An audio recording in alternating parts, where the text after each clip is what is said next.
सकते हैं, नहीं तो लोग बंद। भगवान के जो भक्त होते हैं वो माया से परे रहते हैं। इसलिए अब इंद्र जो है कहता है कि भैया अब मैं देर नहीं करूंगा, क्योंकि देवताओं को भी कष्ट हो रहा है। इसलिए इंद्र ने उठाया वज्र और उठा करके वृत्तासुर को मार डाला। इंद्र जो है वृत्तासुर को जब मारे तो एक प्रकाश पुंज ज्योति निकला, एक प्रकाश पुंज ज्योति निकला वृत्तासुर के हृदय से। भगवतकार कहते हैं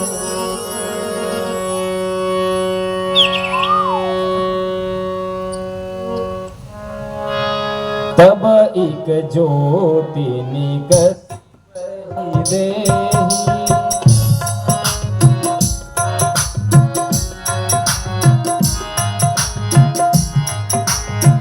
तब एक ज्योति निकसी वही देहि,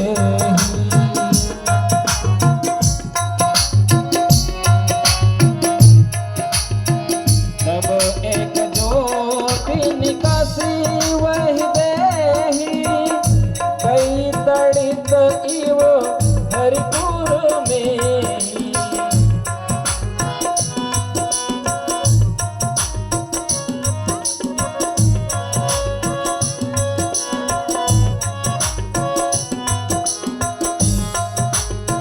तब एक ज्योति निकसी वही देहि, कई तड़ित इव हरिपुर में।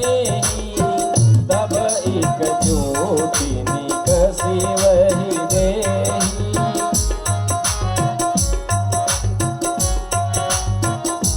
आ गई तड़ित इव हरिपुर में, गई तड़ित इव हरिपुर में। भगवान सुखदेव जी कहते हैं कि राजन परीक्षित, तब एक ज्योति निकसी वही देहि, गई तड़ित इव हरिपुर में ही। तब वृत्तासुर के प्राणांत होते ही उनका जो शरीर जब गिरा तो उनके शरीर से एक ज्योति पुंज निकलता है, और वह ज्योति पुंज जो है जा करके भगवान श्री हरि के धाम में जो है वो लीन हो जाता है। इसलिए हे राजन परीक्षित, हमें हमेशा भगवान का जो है भजन करना चाहिए, भगवान की ही कीर्ति का जो है हमें श्रवण मनन करना चाहिए भैया, क्योंकि भगवान की कृपा से ही जीवात्मा जो है ये भवसागर से पार हो सकते हैं। दूसरा कोई मार्ग, दूसरा कोई रास्ता नहीं है जीवात्मा के लिए। ये शरीर जो मिला है तो ये शरीर को प्राप्त करने का ध्येय और लक्ष्य क्या है? बोले देह धरे कर यह फल भाई, भजिय राम सबो काम बिहाई। मनुष्य शरीर प्राप्त करने का लक्ष्य यही है कि सब कुछ इधर उधर को त्याग करके, नाना प्रकार के अवगुणों को त्याग कर भगवान के चरणों में अपना मन जो है लगाना चाहिए। इसके बाद जो है कथाएं तो बहुत है पर थोड़ा थोड़ा लेते जाएंगे, क्योंकि 2 बजे तक हवन पूजन हो जाना चाहिए, ऐसा लक्ष्य है हमारा। इसलिए कुछ कुछ कथाओं को लेते लेते जा रहे हैं। इसके बाद परीक्षित से सुखदेव जी महाराज कहते हैं कि हे परीक्षित, हम तुम्हें एक और सुंदर कथा सुनाने जा रहे हैं कि एक त्रिकूट पर्वत है, तो उस त्रिकूट पर्वत में एक बहुत बड़ा गजराज हाथी रहता था, और वो जो हाथी था इतना बलशाली था, 10,000 हाथियों का बल अकेले में था, जिसके प्रभाव से, जिसके सुगंध से बड़े बड़े शेर आज भी जो है भग जाते थे। इतना खतरा था वो हाथी कि बड़े बड़े शेर भी भग जाते थे उसके सुगंध को पाकर के। तो वो एक बार हुआ ये, वो हाथी जो है अपने पूरे परिवार के समेत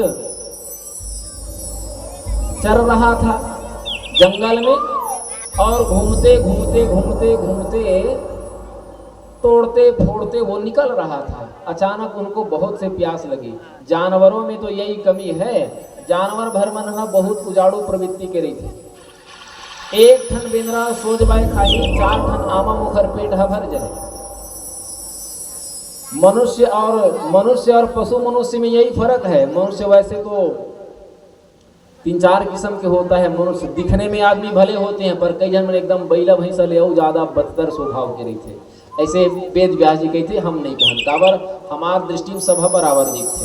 वो व्यास जी लिखे है ना, हमारी दृष्टि में बराबर है, पर गुण और व्यवहार से पता लगता है कि कौन सा मनुष्य किस योनि और या कहें किस श्रेणी का आदमी है। आदमी होता है पर 3-4 किस्म के होता है। तो एक ठन बिंद्रा कहूँ सोच बाय खाही तो 4 ठन आमा मुखर पेट भर जाए, पर उन मन जी छूटा रही पूरा पेड़ भर के आधा आधा काट काट के खून कचर के नाश कर दे। सही बात है कि नहीं? 100% कावर करते उमन उमन उजाड़ू वृत्ति, उमन ना तो सोच बाय खाए ना दूसर लग खान दे। बस वैसे मनुष्यों की भी प्रवृत्ति रहता है पशु स्वभाव की, ना तो खुद सोच बाय खाएं ना दूसर को खान दे। ये एक बैल का एक बोझा घास में पेट नहीं भर जाएगा, लेकिन आधा एकड़ खेत में छोड़ दे पूरा खेत को खून कचर के नाश कर देगा। तो वो हाथी भी ऐसी प्रवृत्ति का था, उजाड़ रहा था, पूरे जंगल को तहस नहस कर रहा था। अब छोटा मोटा हाथी नहीं था, बहुत बड़ा विशालकाय हाथी था। तो सुखदेव जी कहते हैं कि राजन परीक्षित, वो हाथी जो है अपने बल से उन्मत्त होकर के वह जो है जंगल को उजाड़ता हुआ, पेड़ों को तोड़ता हुआ वह जो है बढ़ रहा था आगे। उनको इतना जोर से प्यास लगा कि वो जो है उनके परिवार के जो छोटे छोटे बच्चे थे वो सब लोग जो हैं तड़पने लगे प्यास के लिए, पानी के लिए। वो हाथी जो है देखता है कि कहीं कुछ दूर में कुछ सरोवर है, तो हाथी गया और जाकर के पानी में डूब गया। सबों ने सुंदर पानी पिया, पर हाथी ज्यादा सबको प्यार करने लगा, प्रेम करने लगा। अपने बच्चों के ऊपर सूंड में पानी भर भर करके वो नहलाने लगा, प्रेम करने लगा। ये हाथी जो है एक जीवात्मा ही है। हम लोग भी वही करते हैं, उजाड़ू प्रवृत्ति, अपने स्वार्थ के लिए दूसरे की हानि भले हो जाए। ये उजाड़ू प्रवृत्ति है किसका? पशु मानव का ये लक्षण है। अब हाथी बहुत देर तक के पानी में रहा, और जब पानी में रहा तो उसका प्रारब्ध था, एक मगर आ गया, एक मगरमच्छ आया और उसके पैर को पकड़ लिया। अब जब हाथी के पैर को वो मगर जब पकड़ा तो हाथी पूरे बल के साथ उसको खींचने लगा। तो मगर ने भी अपना बल लगाया, तो वो हाथी को खींचकर फिर पानी में ले गया। हाथी ने फिर अपना पूरा बल लगाया तो फिर खींच करके किनारे की तरफ ले गया, पर मगर भी फिर बल लगाया तो फिर पानी में ले गया, बीच पानी में। ऐसा करते करते करते करते बहुत समय हो गया। तब उनके परिवार के लोगों ने भी उनको खींचने का प्रयास किया। जब परिवार के लोग नहीं खींच पाए तो उसी हाथी के बराबरी के और उनके जो मित्र लोग थे उन लोगों को भी बुलाया। तो हाथी के बराबर के 10 हाथी भी जब उसको नहीं खींच पाए तो हाथी का मन जो है निराश हो गया। वो गजेंद्र का मन जो है निराश हो गया। अब क्या किया जाए? ये हाथी कोई हाथी नो है, और ना हाथी मन मत का ज्ञान रहे जो भगवान में विनती करिए। ना हाथी के भाषा ब्याज ही जाने, नहीं जाने कोखरो भाषा कोनो है, अपने भाषा जानते। खग समझे खग ही की भाषा। तो ये हाथी ऊपर उदाहरण काबर दे है ये मनुष्य के लिए। मनुष्य ही वैसे है, हाथी के समान उदंड, उन्मत्त और केवल अपने परिवार के लिए बस जीना। तो ये हाथी के समान है ऐसे मनुष्य का जीवन। ये उदाहरण बस दे रहे हैं, हाथी की कथा केवल समझाने के लिए है। अब वो जीवात्मा रूपी हाथी सोच रहा है कि हे भगवान, जब मेरे ही समान बलशाली लोग भी ये प्रारब्ध रूपी ये मगर से जब नहीं छुड़ा पा रहे हैं, तो लगता है आज मेरे प्राणों का अंत हो जाएगा। मेरे ही समान बलवान जब मेरे मित्र लोग जब मुझे ये मगर से नहीं छुड़ा पा रहे हैं, तो लगता है मेरी मृत्यु निश्चित ही हो जाएगी। ये हाथी सोच रहा है। तब क्या किया जाए? तो तालाब में तो था ही, सरोवर में तो था ही, वहां पर बहुत सारे कमल फूल थे। तो कमल फूल थे तो क्या किया? पुष्प कमल एक सरते तोरा, ताहि उठाई गगन की ओरा।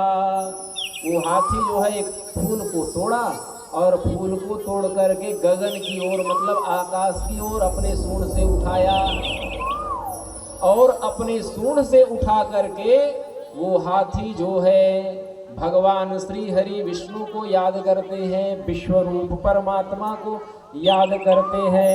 क्या याद करते हैं?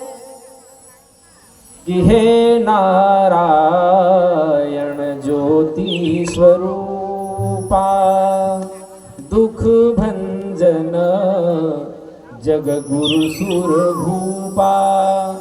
आज हाथी जो है आर्त होकर के, दुखी होकर के आज भगवान विश्वरूप परमात्मा को याद कर रहे हैं। आज वो हाथी रूपी जीव जो है भगवान हरि को याद कर रहे हैं कि हे नारायण ज्योति स्वरूपा, दुख भंजन जग गुरु सुर भूपा। हे विश्व के जगत गुरु, हे विश्व को अपने में समाहित करने वाले, समस्त जगत को उत्पन्न करने वाले, समस्त जगत का पालन करने वाले और अंतोगत्वा समस्त जीवों को अपने गोद में महाराज स्थान देने वाले नारायण प्रभु, आप जो हैं कृपा करके मेरा उद्धार करो। प्रभु शरणागत आरत लय जन दंड प्रणाम, अति आतुर सुधि लीजिए त्रिभुवन पति सुख धाम। हे प्रभु, आप जो है मेरा उद्धार करो। प्रभु शरणागत आरत जनलय दंड प्रणाम। हे विश्वरूप, मैं आपके चरणों में कोटि कोटि नमन करता हूँ। हे सर्वेश्वर, हे दया के भंडार, अति आरुद सुधि लीजिए त्रिभुवन पति सुख धाम। ये भक्त का प्रणाम स्वीकार कर प्रभु, ये जीवन से जो है आप मुझे मुक्ति दिला दो। एक कथा का भाव क्या है? एक बार यदि कोई भी जीवात्मा भगवान को सच्चे हृदय से स्मरण कर ले, तो स्मरण कर ले मतलब क्या? यहू में तो यहाँ भी तो व्याकरण से बंधा हुआ शब्द है। स्मरण मतलब क्या? स्मरण मतलब ये जिसको एक बार देख लें और देखने के बाद जीवन भर भी ना भूले, वो स्मरण है। और जिसको हम देखेंगे तभी स्मरण होगा। जैसे उदाहरण के लिए यहाँ जिन जिन लोगों ने मुझे देखा है और जानते हैं कि चकरभट्टा में योगेश साहू भागवत कहते हैं। अब योगेश को एक बार यदि देख लिया तो चाहे हम हमारा नाम चाहे आपके बीच में 20 साल बाद भी ले या 50 साल बाद भी ले, आप लोगों के मन मस्तिष्क में हमारा चित्र फोटो आ जाएगा कि नहीं? नहीं आ जाएगा। एक बार जिसको हम देख लेते हैं उसका रूप भले ही कितनों वर्ष बदल जाए, लेकिन जिस रूप में, जिस दृश्य में हम उनको देखते हैं तो मरते दम तक के नहीं भूलने का नाम स्मरण है। तो राम सर्वम इदम जगत, ये जगत ही ब्रह्म है, ये स्मरण हो जाएगा। परमात्मा का यदि स्मरण हो गया एक बार जीव आत्मा को, उसकी मुक्ति हो जाती है। एक बार भी कहीं स्मरण कर ले तो जीवात्मा जो है भवसागर से पार हो सकता है। लेकिन एक बार भगवान से कहें तब ना। हम तो अपनी भुजाओं के बल पर मरते रहते हैं कि मैं क्या कम हूं, से मैं क्या कम हूं, मैं क्या नहीं कर सकता। ले ए सब राम भगति के बाधक, कहीं संत तव पद अवराधक। काम क्रोध लोभ मोह अहंकार ये सब राम भक्ति के बाधक हैं। इसलिए एक बार कम से कम भगवान को तो पुकार करके देखो। हमें विनती करना चाहिए। कैसे? बोले दीन दयाल दया करके भवसागर से कर पार मुझे। नीर अपार ना तीर दिखे, कि मैं धीर धरूं अपने मन में। मोरी नाव डूब रही मग में, शरणागत जान के तार मुझे। आज वो ग्राह भी जो है यही विनती कर रहा है, प्रभु कि ग्राह बसे बलवान बड़े, जल घेर पड़े बहु मार्ग में। बाज रही विपरीत हवा, तू ही एक बचावन हार मुझे। तो छूट गया सब साथ मेरा, कुछ हाथ में जोर रहा भी नहीं। अब नाथ न देर लगाय जरा, निज बाह पसार उबार मुझे। तेरा नाम जहाज बड़ा जग में, शब वेद पुराण बतावत है। हे नाथ, हमने सुना है आपका नाम जो है अपने भक्तों के लिए नाव के समान है। ए अवगुण रूपी पाप रूपी नदिया में महाराज मैं डूब रहा हूँ। अवगुण रूपी नदिया में महाराज मैं डूब रहा हूँ। तो आपका नाम जो है, तेरा नाम जहाज बड़ा जग में, शब वेद पुराण बतावत है। ब्रह्मानंद जपूं दिन रात सदा, प्रभु की जय पार किनार मुझे। ब्रह्मानंद जी महाराज कहते हैं कि प्रभु एक बार तो इसको उबार ले, मैं आपका जो है नाम लेऊंगा। आज गजराज जो है कहता है कि प्रभु एक बार मेरे जीवन को उबार ले, मैं जीना नहीं चाहता प्रभु। ओम नमो भगवते तस्मै यत एतच्चिदात्मकं पुरुषायादि बीजाय परेशाय भी धीमहि। आज वो गजेंद्र कहता है जो जगत के मूल कारण है और शिव के हृदय में पुरुष के रूप में विद्यमान है। पुरुष एव इदम विश्वम यत सृजति सृजति प्रभु त्रायते त्राति विश्वात्मा हरते हरतीश्वर। वो विश्वरूप परमात्मा ही जो है, जो सब में विद्यमान है और सब में प्राण स्वरूप विद्यमान है। आज वही बात आज वो गजराज हाथी मतलब जीव कह रहा है कि हे नाथ, नमो भगवते तस्मै यत एतद चिदात्मकं पुरुषा आदि बीजाय परेशाय भी धीमहि। हे प्रभु, आप ही जो है जगत के मूल कारण हो और आप ही सबके हृदय में एक रूप प्राण स्वरूप विद्यमान हो। इसलिए आपके उस सतचित आनंदमय स्वरूप को मैं प्रणाम कर रहा हूं महाराज। आप जो है मेरे जीवन को कृतार्थ करो।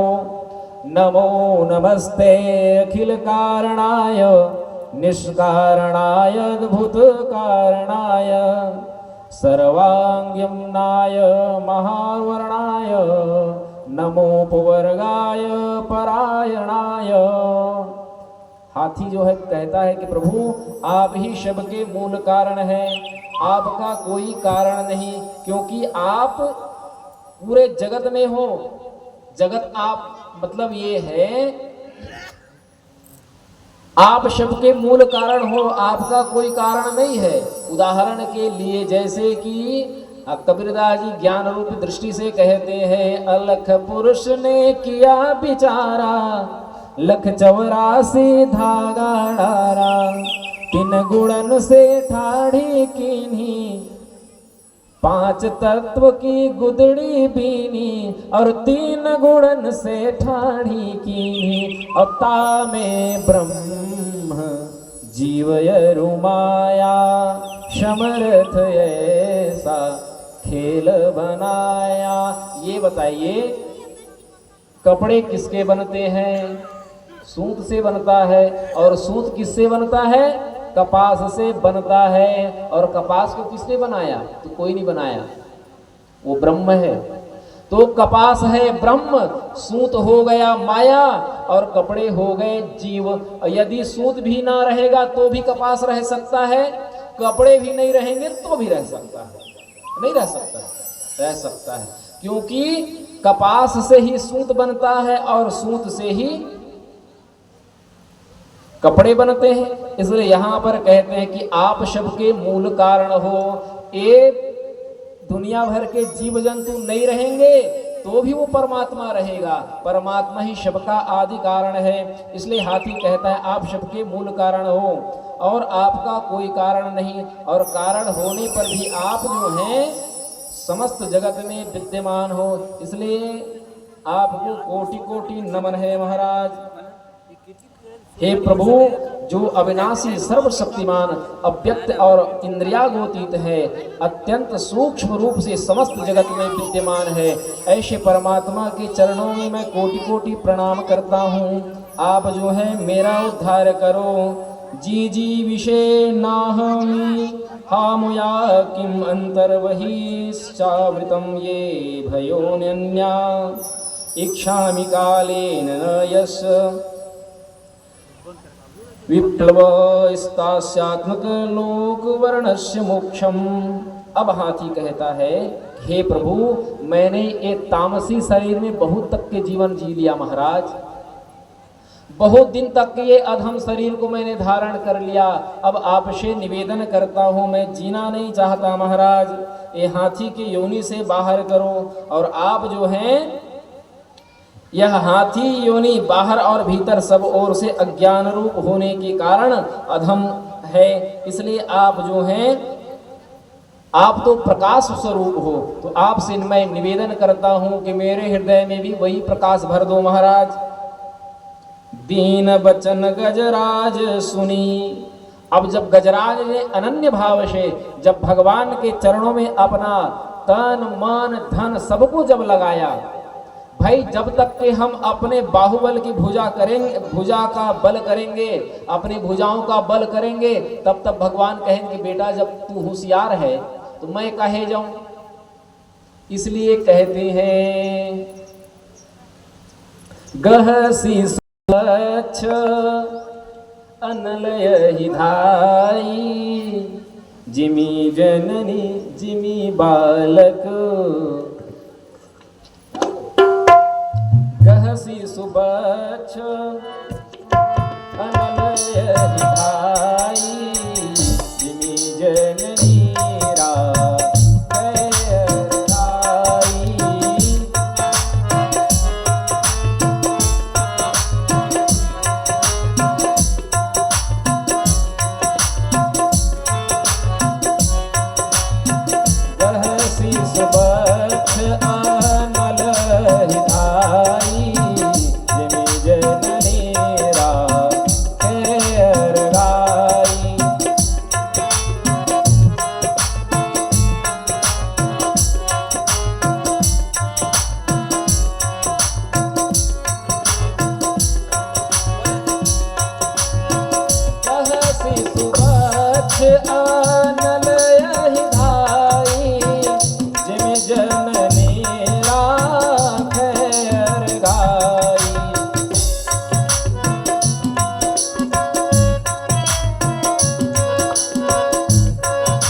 अजिमि जननी राखैर गाई, गहसी सुबछ अनल ही धाई। ये भगवान की कृपालुता है। जैसे एक छोटा सा बालक जो है, जो न तो आग को जानता न तो सांप को जानता, तो आगिल सुघर धरे बर दौड़ते, लक लक लक लक बरथे तक। छोटे छोटे बच्चा लोग जब आग जलता है चूल्हे में, छोटे छोटे बच्चे जो होते हैं जिनको आग की महत्व जानकारी नहीं है, वो छोटा सा नन्हा सा दूध पीने वाला बालक जो है आग को पकड़ने के लिए दौड़ता है, और जैसे सांप को पकड़ने के लिए दौड़ता है खेलने के लिए। तब माता जो है जिस प्रकार से बालक की रक्षा करती है, गहसी सुबछ अनल ही धाई, अजिमि जननी राखैर गाई। अरे तिनके सदा करो रखवारी, अजिमि बालक राखे महतारी। जैसे छोटे बालक को माता जो संभाल करके रखती है कि कहीं मेरा बेटा आग में न जल जाए, उसी प्रकार से भगवान विश्वरूप परमात्मा जो है अपने भक्तों को संभाल करके रखते हैं। बालक खेलत ब्याल संग। अब पूरी की पूरी रामचरितमानस और ये श्रीमद् भागवत जो है वेद मंत्रों का ये है भाषांतर है। बालक खेलत ब्याल संग, मेलत पावक हाथ, तुलसी शिशु पितु मात जो, अरे राखत सियर घुनाथ। तुलसीदास जी महाराज कहते हैं कि बालक खेलत ब्याल संग, नहीं जानने के कारण छोटा बालक जो है सांप से खेलने के लिए तैयार हो जाता है। और पावक मेलत हाथ, बालक जो है आगे को पकड़ने के लिए दौड़ता है। लेकिन तुलसी शिशु पितु मात जो, राखत सियर घुनाथ।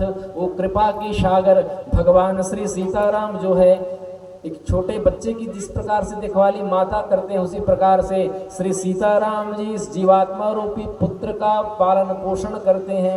अब हाथी ने कहा महाराज ए हाथी योनि से मेरी मुक्ति करो। जब अनन्य भाव से जब उन्होंने विनती किया, तब भगवान ने देखा दीन वचन गजराज सुनी। भगवान ने जब दीन वचन जब सुना गजराज के, तब क्या किया, अरे लिए सुदर्शन हाथ, अकूज गरुड़ते पैदल ही, धाय सपदि श्रीनाथ। तब भगवान श्री हरि जो है अपने हाथ में वो चक्र सुदर्शन को लेकर के भगवान श्री हरि जो है दौड़ पड़ते हैं। और दौड़ करके क्या किया, बोले चीर सुदर्शन चक्र मह, ग्राहि करी बिन प्राण, गज ही खेची बाहेर सर, लाए कृपा निधान, लाए कृपा निधान, चीर सुदर्शन चक्र मुह। अब भगवान श्री हरि विष्णु जो है वो गजराज के उद्धार करने के लिए वो ग्राह के मुख को चीर डालते हैं। किससे, चक्र सुदर्शन से। चीर सुदर्शन चक्र मह, ग्राह ही कर बिन प्राण, गज ही खे जीवाहेर सर, लाए कृपा निधान। अब भगवान श्री हरि जो है उनको गजराज को जो है उबार लेते हैं। मेरे धर्म बंधुओं, जब तक के हम अनन्य भाव से परमात्मा प्रभु को हम नहीं पुकारेंगे, तब तक के भगवान जो है कभी भी सहायता नहीं करेंगे। क्योंकि बेटा तुम तो बड़े हो गए हो, तो मैं क्यों सहायता करूं। और छोटे बच्चे के भांति यदि हमने अब भगवान को यदि समर्पित कर लिया, तो भगवान जो है हमें भगवान को पुकारने की आवश्यकता नहीं।